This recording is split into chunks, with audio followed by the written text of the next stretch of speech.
Hello, and welcome to Hedgehog Storytime, where I read my weird original fiction. The following story is part of the Edie Valley Project. Link to the playlist in the description below. Yes, you have to read them all. No, that is not a request. This is my second time recording this. I'm recording this so quietly. I had to throw away the other one because it was too loud, and I kept peeking the mic. Of all the stories I've written this arc, I think this one was my favorite to write. I don't think it's my favorite story, or I don't think it's the best story, but it was my favorite to write, which says a lot about it. This one's gonna be good. I'm excited. I'm excited to share this all with you. After all the tension, it's time for a good old-fashioned party. Let's do it. So, without further ado, this is Death. Or, I Always Cry at the Curtain Call.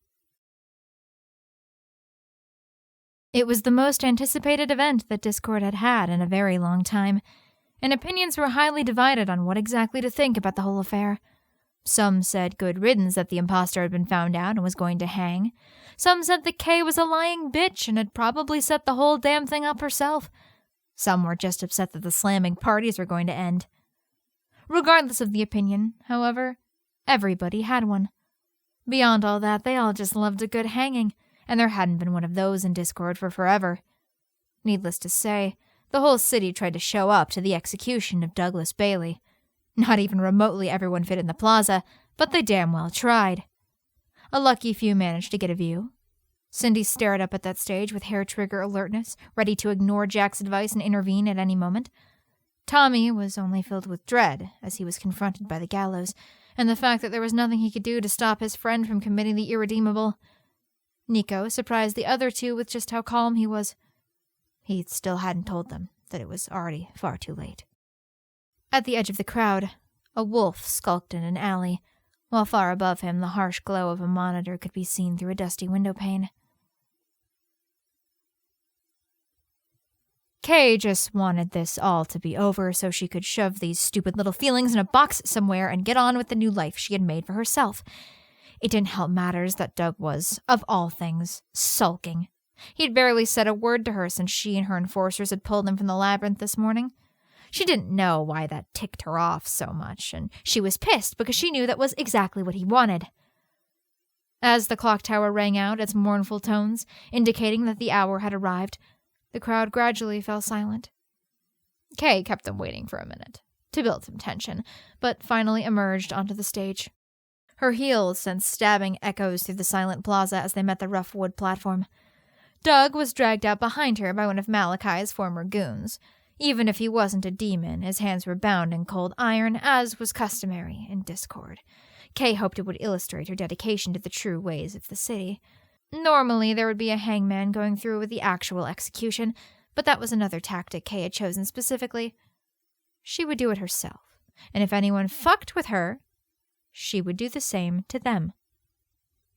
The crowd listened, enraptured, as she grabbed a microphone and began to speak. Nearly no one actually caught what she was saying. They were all waiting for the main event, whatever that meant to them. Even Kay wasn't really listening to herself, at least until she got to the part that was important, the part that she'd practiced. "This is not an ending," she intoned to the crowd. "It's a beginning. For too long we have watched our beloved city losing that thing that makes it Discord, but I promise you that until Bake really does return, I will do my best to preserve this very strange town that he loved, that he made. Part of that duty," and here she took a deep breath, steeling her nerves, "part of that duty involves cleansing it of those that would use our Discord for their own gain." She glanced pointedly at Doug, who was standing a short distance behind her, and the gesture was met with a chorus of cheers and jeers. Kay approached him, abandoning the mic. "Any last words?" she asked him then. She was hoping he'd say something, call her a bitch or a whore, something that would make her angry. Yet for a solid few seconds he refused to even look at her. Just when she was about to give up entirely, his eyes met hers for just a second. Those very, very green eyes. Fine then. Have it your way. She scoffed. Then, with her enforcers behind her, she led him up to the gallows and placed the noose around his neck. She let the goons remove the iron. Might as well let him struggle. It would make for a better show. Funny. She couldn't help chuckling. I'm getting the oddest sense of déjà vu right now. Too bad there's no gorgeous demon chick to save your ass this time, huh? Still, there was no response. What a little bitch. Kay sighed, taking in his features for the last time. She had to stop hesitating. If she didn't go through with this, she knew she would regret it later. Well, she said, sorry it had to end like this, Bailey. For what it's worth. It was fun while it lasted. Just as she turned away, Doug let out a singular, derisive puff of air. Thank you. She thought to the cosmos at large. That was exactly what she needed. Taking up the mic again, she fingered the handle of the large lever that would take Doug's life.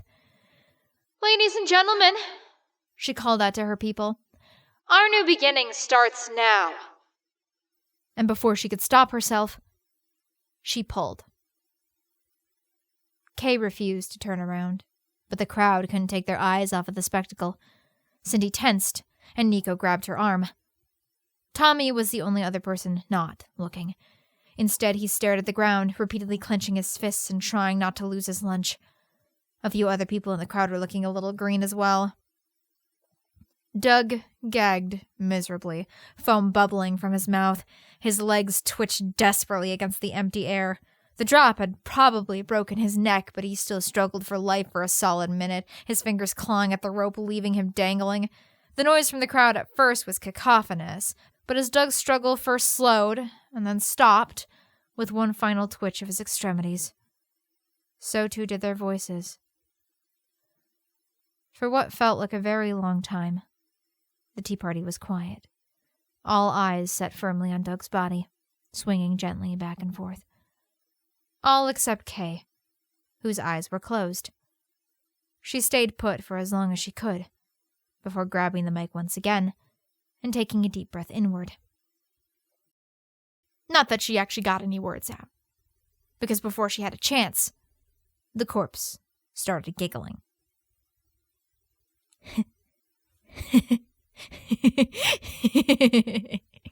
It was quiet at first, only loud enough for her to hear, constricted as its throat was. But as more and more people noticed, looks of horror and confusion bloomed on their faces, and the laughing got louder and louder in response until the corpse was practically jiggling around from the force of it. I'm sorry. I tried my best. I really did. The voice came from the gallows, but Kay froze. That didn't really sound like Doug. It's just so funny. Kay whipped around. This must be some trick, some deception. Someone was fucking with her. She wasn't wrong. Doug was still dangling by his neck, but he was somehow still alive. Not only that, but he was smiling down at her and staring with eyes that positively glowed. For the life of her, Kay couldn't tell whether he was ecstatic or furious. Hey, Kay, tell me one thing. He grinned. Did you really think something like this would actually kill me? It wasn't Doug who was hanging from the gallows. The man waited a moment for the reaction from the peanut gallery to die down, then raised a hand in the air. His face nearly split in two from how wide his smile had grown. He snapped his fingers, and the rope around his neck had no choice but to also snap in response. He seemed to have forgotten that the trapdoor beneath him was still open, and he unceremoniously fell right through. That only prompted him to laugh harder as he pulled himself back up before rolling over and off of the front of the gallows entirely. That hurt like a butt she got a stick, that's for fucking sure. He stood and dusted himself off. Now, where's my damn coat? How the hell's anybody supposed to recognize me without it? He swiveled around comically. Ha! Silly me, it's behind my back. Thanks, ladies. Reaching behind him, he pulled a long black coat out from seemingly nowhere at all. It wasn't until he'd finished putting it on that he realized the entire plaza was silent. Why are y'all looking at me like that? Oh, wait, this is what? The third time y'all have gotten your chains jerked around in as many weeks? Ah. Oh, hold on. Oh, this'll help. Perfect timing. As the crowd's confusion only grew, the man's face suddenly twitched in pain before he immediately doubled over, grabbing at his head. God fucking damn it! He mumbled to himself, son of a fucking sandwich! A small gasp passed through the plaza as blood started to dribble in between his fingers, dyeing his white hair a disconcerting shade of pink. He stood there for a few more seconds, making small, pained noises and swearing up a storm, before two hard cracks echoed through the tea party. After a series of other concerning noises, the man reared back, and a pair of ribbed goat horns rapidly spiraled out of his head. With a contented sigh, the man wiped the blood out of his eyes. That is so much better. I tell you, I felt like my head was gonna float off without him. And you all still look like someone's asshole just grew wings and flew away. He squatted down in front of someone standing right at the edge of the stage. Here, you want to touch him? I promise they're real this time. Tilting his head, he allowed the woman to grab one of the horns.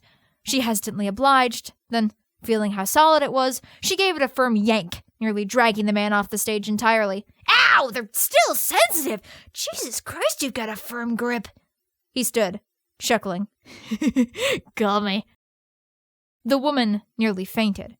Her friend turned to her, and she nodded, mumbling, It's really him. It's really... As soon as the name left her mouth, a chorus was taken up. First by only a few people around her, but after a few seconds the entire plaza was chanting his name. And he ate it up. It was the best coming home present he ever could have gotten. That's what I like to hear! He roared. Because finally, Bake had come home. He kicked the microphone that Kay had been using aside. He didn't need it. All he had to do was raise a singular finger and he could have heard a pin drop all the way down the hill. That's right, motherfuckers. I'm back. I'm sure you're probably wondering what all these fucking shenanigans have been about. Well, listen, just don't worry about it. It's all long and complicated, and I simply just don't feel like it. I'm here, and that's what matters. We don't have the time to get into it because I have a bone to pick with all of you. His face suddenly fell into a rather serious expression. I've only been gone for 50 years, and you all let some corporate jack-in-the-box bulldoze over this absurd fucking city. What kind of sheeple are you, huh? Puck really is dead, isn't it? That's so fucking sad. The demons all bowed their heads, each and every one of them looking ashamed. Only one of you ever actually did something, and in any other circumstances I'd be smoking a token her honor. But there's just one little thing everyone here can learn from her. If you're gonna mastermind a plan to nab the whole city for yourself, don't fuck it up. He started cackling, but meanwhile some eyes turned to Kay, who was still standing on the stage.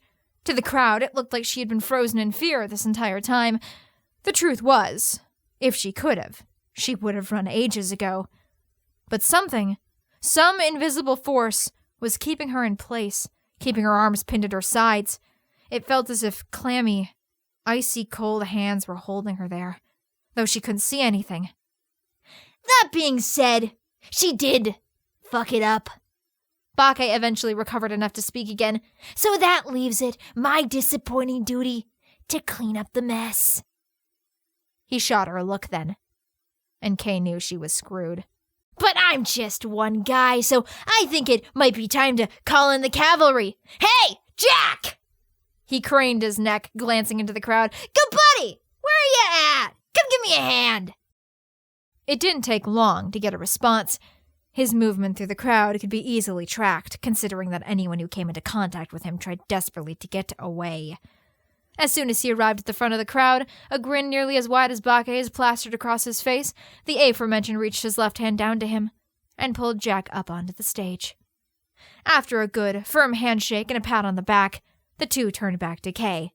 Now, Jack, Bake intoned, would you be so kind as to restrain that ludicrous fucking bitch right there before she gets away? You don't know how much of a pleasure that will be. Jack licked his lips, sauntering across the wood towards her.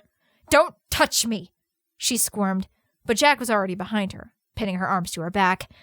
Oh, the things I'm going to do to you, he growled in her ear. That only caused her to struggle more. Get your fucking paws off of me! Don't go jumping the gun on me now, Jack. Bake waggled a finger. If this was any ordinary bitch, I'd pass her off to you, no question. But she is the bitch, after all, and if there's any person in this room that's got a bone to pick with her, it's me. He grabbed her chin, forcing her to look up at him. Doug had been tall, but had he always been this tall? It wasn't a thought that lasted very long, however, because the bigger issue immediately crossed her mind. What the hell was he going to do to her? She didn't have to wait very long for an answer, as after staring at her with those horrifying eyes, he turned back to the crowd. I apologize for robbing you all of the hanging that you were so desperately waiting for, but you see, I'm actually really conflicted about this whole thing. He sighed dramatically. Because, on the one hand, I should be thanking her. If she wasn't such a smart cookie, I wouldn't be here right now. But on the other, she's also a conniving little cunt. That got a big reaction from the crowd. While the noise was loud enough to drown her out, Kate leaned forward. Doug, she asked him earnestly, how the hell are you doing all of this?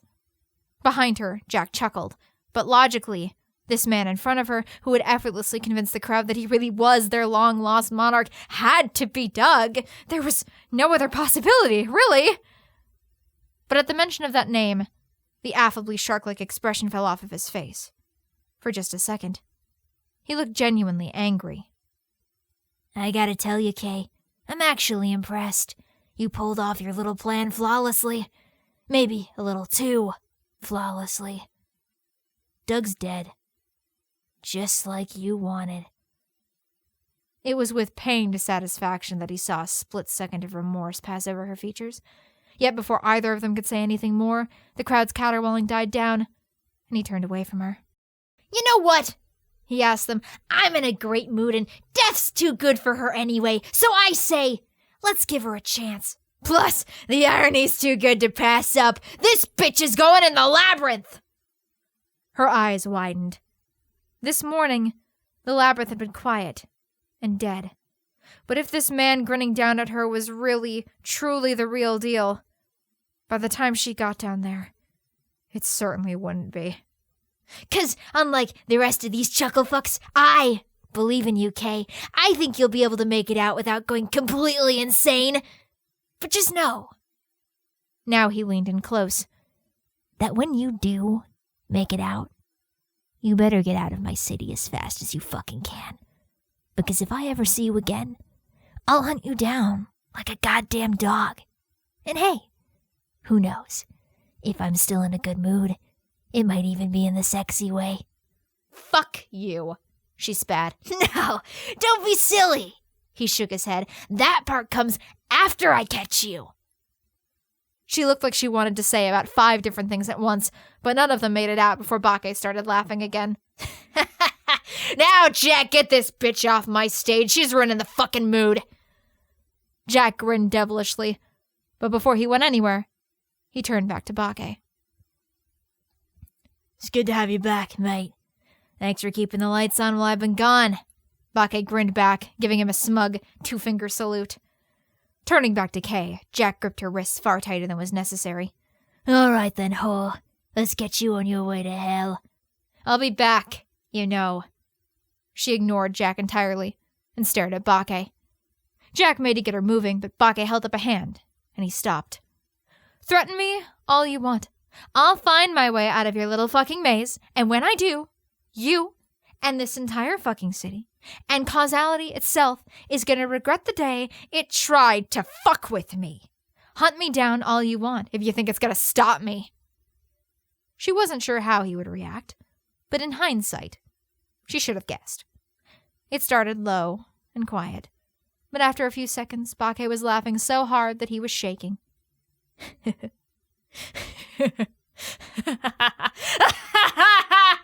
Fan-fucking-tastic, he said finally. That's what I like to hear. I'm really looking forward to it now, so don't disappoint me. He snapped his fingers, and Jack led her away. Bake turned back to the crowd now with a contented sigh. All of their eager faces looked up to him, thrilled to see what he would do next. God, he'd miss this. All right, kids. He clapped his hands together. Who's ready for a fucking party?